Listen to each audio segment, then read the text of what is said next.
The bioshielded chamber hummed with a sound that had become Kira's only companion for the past 4 years.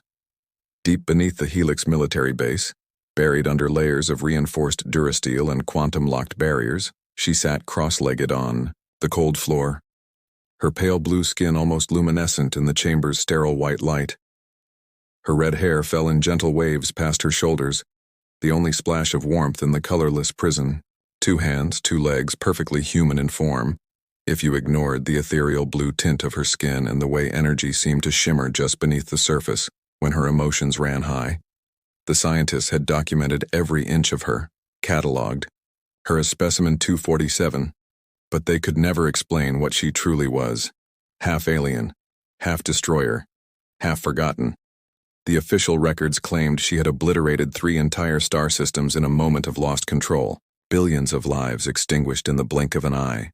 The Empire's greatest threat, contained and buried where no one would ever find her. No visitors, no contact, no hope. Until today. Ma'am, I'm telling you, the ventilation system in Block 7 is completely shot, Jackson Rivers said, adjusting his tool belt as he followed the nervous guard down the corridor. His weathered hands showed the calluses of someone who'd spent years fixing what others broke. If you don't get airflow down there, you'll have bigger problems than a maintenance call. Just fix it fast and get out, Guard Captain Thorne replied, her voice tight with anxiety. And whatever you do, don't go near cell 47, don't even look at it. Jackson raised an eyebrow. In 15 years of mechanical work across the galaxy, he'd never seen a guard this rattled by a ventilation repair. What's in cell 47? Nothing, Thorne said too quickly. Nothing you need to worry about. As they descended deeper into the base, the air grew thicker, more oppressive.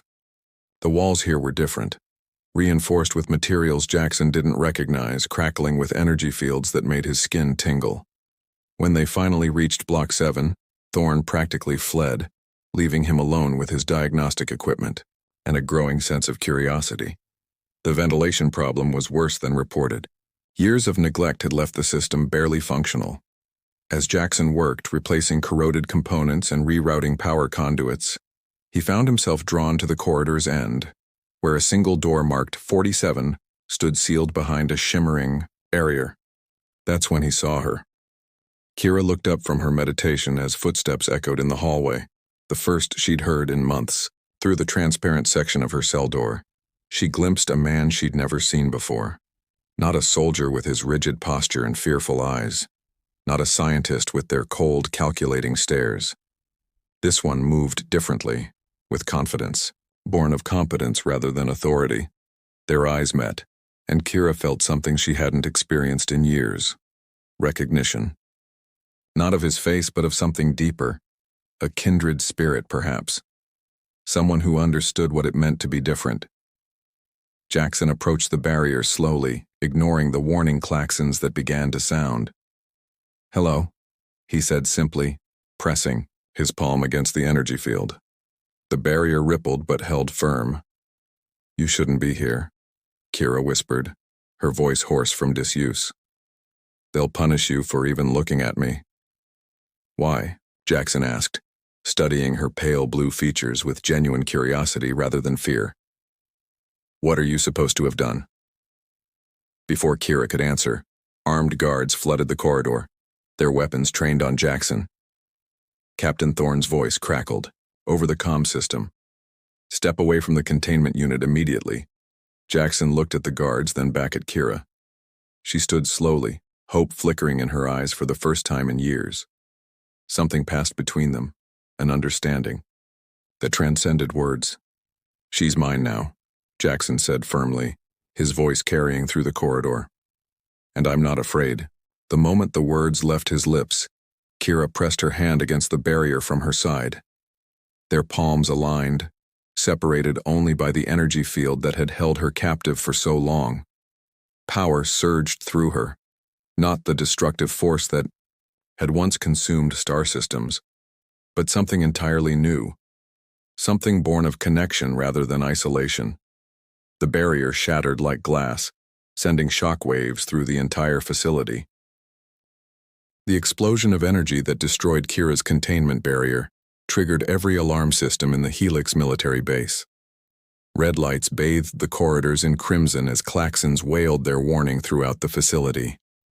In the chaos that followed, Jackson found himself staring into the most beautiful eyes he'd ever seen, violet irises that seemed to hold galaxies within their depths. "Run," Kira whispered urgently, stepping through the dissipating energy field. Her pale blue skin seemed to pulse with residual power, and her red hair floated as if suspended in zero gravity. "They'll kill you for this." "Then we run together," Jackson replied, grabbing her hand without hesitation. The moment their skin touched, he felt a jolt of electricity, not painful, but energizing, as if her alien heritage was awakening something dormant within him. Heavy boots thundered down the corridor as a full tactical squad rounded the corner, plasma rifles charged and ready. "Specimen 247 has breached containment," Captain Thorne's voice crackled over their comm units. "Terminate the civilian and recontain the subject." "Civilian?" Jackson muttered. "I prefer guy who fixes things." He pulled Kira behind a bank of life support equipment just as energy bolts seared the air where they'd been standing.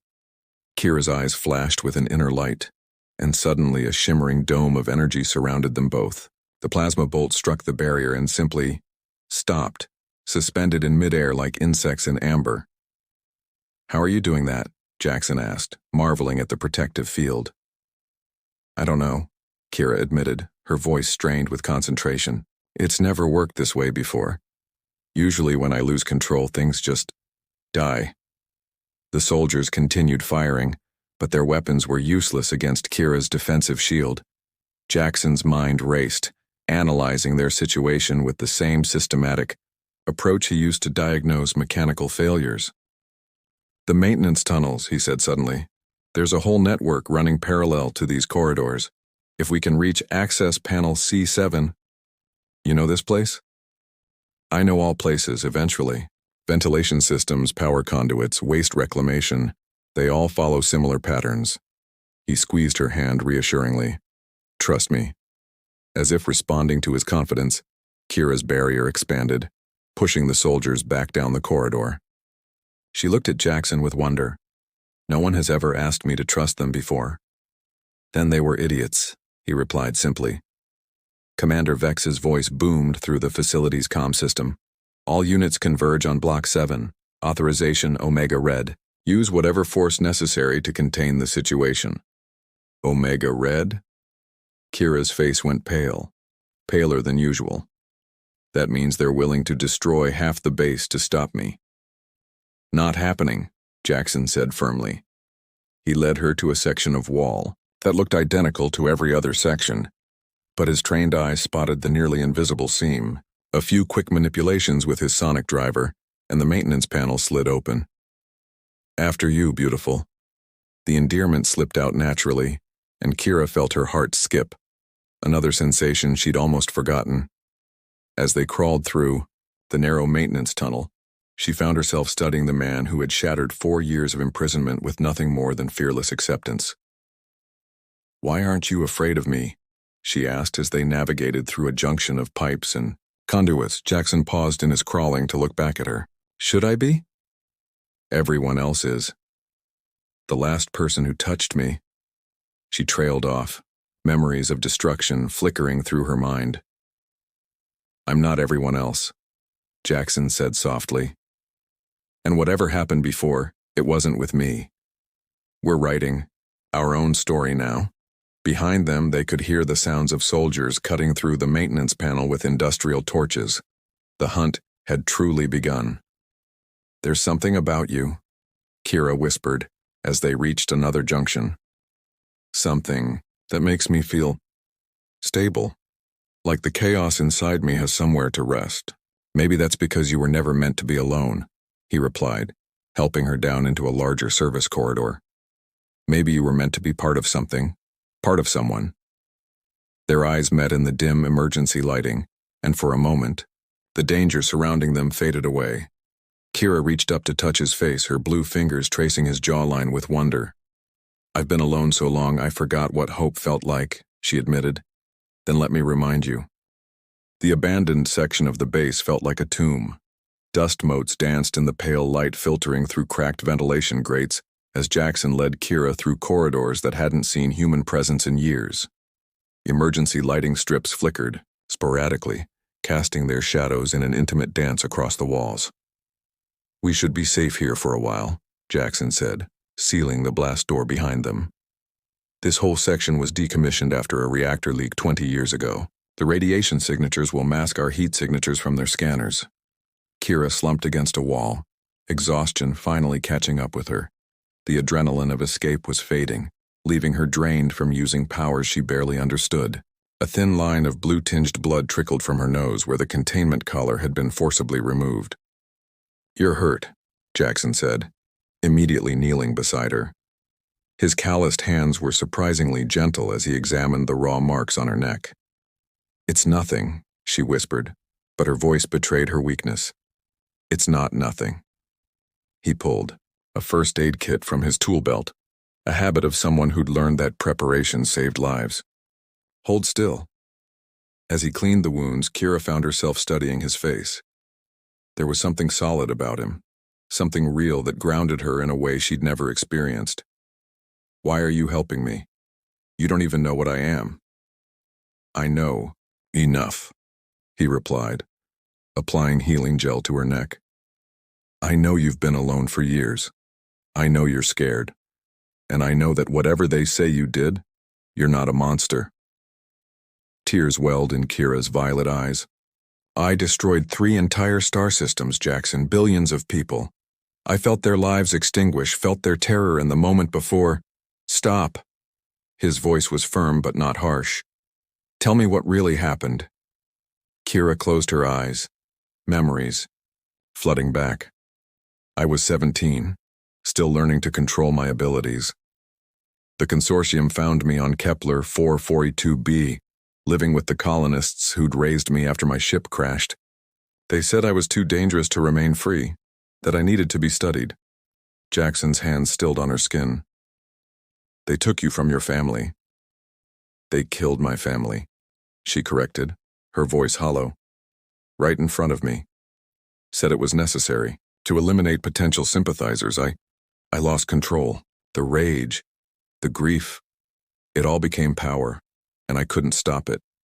The energy just kept expanding, consuming everything in its path. You were defending yourself. I was 17 and terrified." She opened her eyes, meeting his gaze. "But that doesn't bring back the people who died because of me." Jackson finished treating her wounds, then sat back on his heels. "How long since someone held you, comforted you?" The question caught her off guard. What? "When did someone last treat you like a person instead of a weapon?" Kira's breath caught. "Not since before the consortium took me. 12 years ago." Something shifted in Jackson's expression, a fierce protectiveness that made her heart race. 12 years, he repeated softly. 12 years of isolation, of being treated like a thing instead of a person." He moved closer, and Kira felt the warmth radiating from his body. "I need you to understand something," he said, his voice low and intense. "What happened to those systems? That wasn't you. That was a traumatized child lashing out at the people who murdered her family. Jackson, no, listen to me." He cupped her face in his hands, forcing her to meet his eyes. "You are not your worst moment. You are not your trauma. You are not your fear." The dam broke. 12 years of suppressed emotion came flooding out in great heaving sobs. Jackson pulled her against his chest, holding her as she cried for the first time since her imprisonment began. "I'm here," he whispered into her hair. "I'm not going anywhere." When the tears finally subsided, Kira pulled back to look at him. "You're not afraid of me, even knowing what I've done." "I'm afraid," he admitted, "but not of you. I'm afraid of losing you before I've had a chance to know you." Something electric passed between them. Kira's hand found his chest, feeling the steady rhythm of his heartbeat beneath her palm. "I've forgotten what it feels like to be touched with kindness." "Then let me remind you of that too." When he kissed her, it was gentle at first, a question rather than a demand. Kira responded with 12 years of suppressed longing, her lips moving against his with desperate hunger. The kiss deepened and she felt her powers responding not with destruction but with creation, with connection. Blue light began to emanate from her skin, but instead of the chaotic energy of her past, this was warm, embracing. Jackson's eyes widened as he felt it wash over him, through him, connecting them in ways that transcended the physical. "What's happening to us?" he gasped against her lips. "I don't know," Kira whispered back, her hands threading through his hair. "But I don't want it to stop." They came together with a passion born of desperation and wonder, two souls finding solace in each other's arms. As they made love on the dusty floor of the abandoned corridor, Kira's power flowed between them like liquid starlight, creating a cocoon of safety in a hostile universe. For the first time in 12 years, she felt truly alive. The proximity alarms shattered their peaceful aftermath like a cold slap. Kira jerked awake in Jackson's arms, her skin still glowing faintly from their intimate connection. Through the cracked ventilation grate above, she could hear the whine of military hover drones conducting systematic sweeps. "They've upgraded their search patterns," Jackson murmured, his arms tightening protectively around her. "Won't take them long to work through the abandoned sections." Kira pressed closer to him, marveling at how natural it felt to seek comfort in his embrace. "I should leave. Find somewhere far from here where you'll be safe."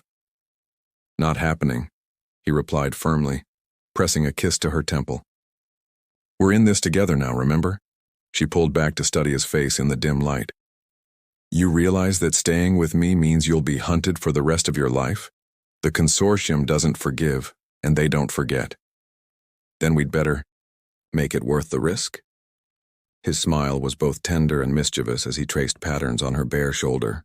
"Besides, I've spent 15 years fixing broken things. Maybe it's time I helped fix a broken system." The sound of cutting torches echoed through the walls, growing closer. Jackson's expression shifted to professional focus as he began calculating their options. "There's a maintenance shaft that leads to the geothermal plant. From there, we can access the old mining tunnels that connect to the surface." As they dressed quickly, Kira found herself watching the way he moved. Efficient, confident, completely unafraid. "There's something about you," she said suddenly. "Something different. Most humans can't touch me without being affected by my energy signature." Jackson paused in adjusting his tool belt. "What do you mean, affected?" "The energy I generate. It's incompatible with normal human physiology. It should cause cellular breakdown, neural disruption, but with you." She reached out to touch his hand, and again that warm, stabilizing sensation flowed between them. "It's like you're designed to absorb it safely." "Maybe I am." The admission slipped out before he could stop it. Kira's eyes sharpened. "What aren't you telling me?" Before he could answer, the blast door behind them began to glow cherry red as industrial cutters worked through the reinforced metal. Jackson grabbed her hand and led her to a ventilation intake near the floor. "Questions later, survival now," he said, prying open the grate with practiced ease. They crawled through the narrow shaft as the sound of their pursuers grew louder. The air grew warmer as they approached the geothermal plant, and steam from the cooling systems created a misty, almost dreamlike environment. "Jackson," Kira whispered as they paused at a junction. "What you said back there? My mother wasn't entirely human," he admitted quietly. "She never told me what she was exactly, just that I was special, that I could handle things others couldn't." Kira's heart raced. "That's why you're not afraid of me, why my powers don't hurt you. Maybe we're both products of worlds that fear what they don't understand."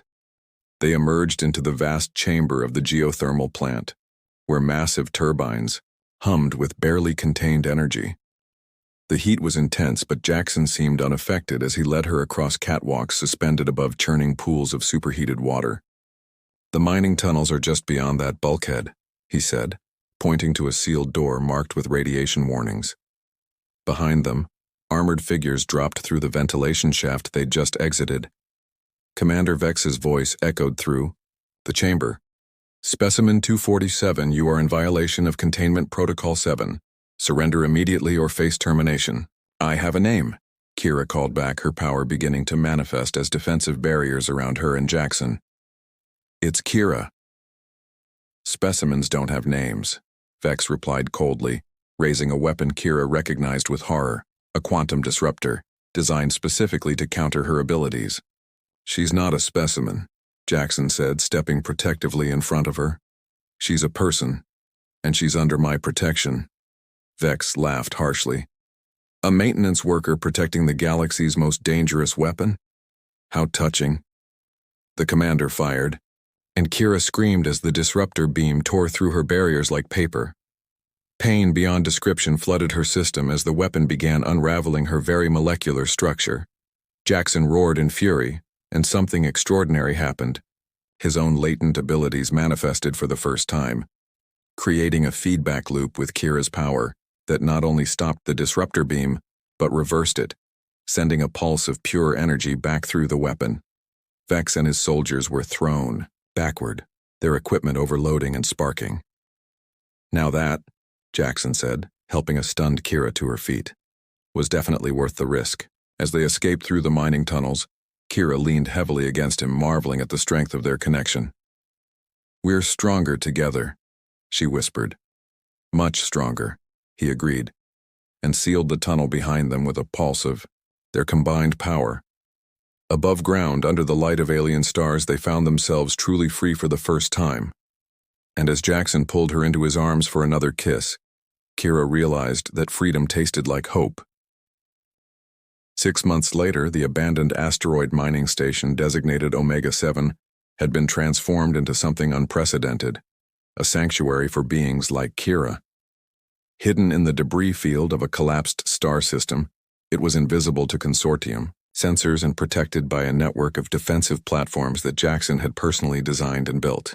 The latest group arrived this morning, Kira reported, entering what had once been the station's command center but now served as their planning room. Her pale blue skin seemed to glow with health and confidence, her red hair braided with small, metal charms, gifts from the refugees they'd helped liberate. Jackson looked up from the holographic display showing their expanding network of safe houses and sympathizers. How many? 17, including 3 children. She moved to stand behind his chair, her hands naturally finding his shoulders. They're all like us, hybrids, experiments, forgotten specimens with numbers instead of names. He leaned back into her touch, still marveling at how perfectly they fit together. Commander Vex? No sign of him personally, but his signature is all over the increased consortium activity in the Outer Rim. He's getting desperate. Over the past months, their small rebellion had grown from 2 fugitives to a movement that spanned dozens of systems. Word had spread through the underground networks. There was a place where the forgotten could find family, where hybrids and experiments could discover their true potential instead of being treated as weapons or specimens. Jackson, Kira said softly, her voice carrying a note he'd learned to recognize. There's something else. He turned in his chair to face her, noting the mixture of excitement and nervousness in her violet eyes. What is it? The medical scanner detected something during my routine health check. She took his hands in hers, her blue skin warm against his. I'm pregnant. The words hit him like a pleasant shockwave. Pregnant? But the doctor said hybrid physiology made it nearly impossible. Apparently, we're very good at doing the impossible. Her smile was radiant, transforming her face from beautiful to absolutely luminous. Jackson pulled her into his lap, holding her close as the reality sank in. A baby. Our baby. Are you scared? She asked, echoing the question he'd once asked her. Terrified, he admitted honestly, and thrilled beyond words. Their moment was interrupted by alarms, not the harsh klaxons of emergency, but the gentle chimes that indicated an incoming transmission. The holographic display flickered to life, revealing a face that made both of them tense. Commander Vex. Kira. The commander's voice was different somehow. Less cold, more tired. I know you're receiving this. I need to talk. It's a trap, Jackson said immediately. But Kira was studying Vex's image carefully. I don't think so. He looks different. The transmission continued. I'm alone, unarmed. My coordinates are attached to this message. There are things you need to know about the consortium's real plans, about what they're building, about what they're planning to do to every hybrid in the galaxy. Kira, no, Jackson said, reading her expression. We have too much to lose now. We have too much to lose if we ignore this, she replied. If he's telling the truth about their plans. 3 hours later, they met Vex on a neutral space station in the Kepler system. The commander looked older, worn down by whatever weight he was carrying. When he saw them enter the cantina, his eyes widened slightly. You're both glowing, he said without preamble. Kira's hand instinctively moved to her still flat stomach. You wanted to talk. Vex nodded grimly. The consortium isn't just hunting individual hybrids anymore. They're preparing for something called the Final Purge. Every documented hybrid, every suspected experimental subject, every facility like the one you escaped from, they plan to eliminate all of it in a coordinated strike across the galaxy. When? Jackson asked. 6 months. They're calling it a necessary cleansing to prevent contamination of pure human bloodlines.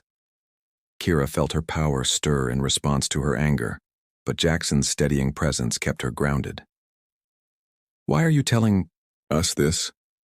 Vex was quiet for a long moment. Because I have a daughter. Had a daughter. She was classified as a hybrid after manifesting telekinetic abilities. They took her for study 3 months ago. His voice broke slightly. I found her body last week. Specimen 18-47. She was 8 years old. Understanding dawned in Kira's eyes. You want to help us stop them? I want to burn their entire organization to the ground, Vex replied with quiet intensity. And you're the only ones with the power to do it. Over the following weeks, their rebellion transformed into something far greater, a coordinated resistance with inside intelligence and the moral authority of the wronged. Kira's pregnancy became a symbol of hope for hybrids across the galaxy, proof that they were not aberrations to be eliminated, but the future of sentient evolution. The final purge was scheduled to begin in 72 hours when their combined forces struck. Hybrid abilities, human technology, and the desperate courage of the oppressed proved more than a match for the consortium's rigid military doctrine. As consortium facilities burned across 30 star systems, Kira and Jackson stood together on the observation deck of their command ship, watching the liberation of the last prison complex. Her hand rested on her growing belly while his arm encircled her waist. What do we do now? She asked, leaning into his warmth. Now we build something better, he replied, pressing a kiss to her temple. A galaxy where our child, where all hybrid children can grow up free. In the distance, transport ships filled with liberated prisoners were heading toward their new home, toward communities where being different was celebrated rather than feared. I love you, Kira whispered, turning in his arms. I love you too, Jackson replied, sealing the promise with a kiss that tasted like victory and hope and the infinite possibilities of tomorrow. Behind them, the last consortium prison exploded into stardust, its barriers finally and forever shattered.